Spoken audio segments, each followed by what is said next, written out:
Mardi dernier, devant le match retour des huitièmes de finale de la Ligue des Champions entre Manchester United et Séville, 1-2, Didier Deschamps devait avoir un sentiment un peu mitigé. Conforté dans son idée de faire pour la première fois appel à Wissam Ben Yedder, le sélectionneur français devait se poser davantage de questions sur la période que traverse actuellement Paul Pogba. Entré en cours de jeu et auteur d'une prestation sans grand relief, le numéro 6 des Red Devils n'était pas de la partie lors du match aller et s'était écharpé avec José Mourinho quelques jours plus tôt lors de la défaite face à Tottenham. Alors que plusieurs explications de texte auraient depuis eu lieu entre les deux hommes, la tension n'est semble-t-il pas vraiment retombée et la star des Bleus traverse une période de flottement qui a de quoi inquiéter à quelques semaines du départ pour la Coupe du Monde. Didier Deschamps: aujourd'hui on attend plus de nous et on nous pardonne moins. En surface, il ne laisse rien transparaître. Les problématiques auxquelles se confrontent les entraîneurs de club et les sélectionneurs ne sont pas les mêmes. Parfaitement bien placé pour le savoir, Didier Deschamps a pris des gants au moment d'évoquer la situation de Paul Pogba. Ce n'est pas spécifique à Paul, a-t-il d'abord précisé.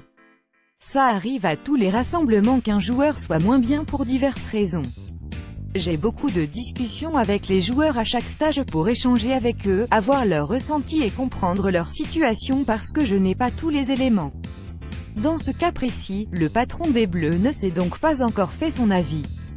Sincèrement, je ne sais pas le pourquoi du comment, poursuivait-il lundi en conférence de presse, je n'ai pas encore discuté avec Paul. Évidemment, c'est une situation qu'il ne doit pas apprécier vu ce qu'il a fait avant.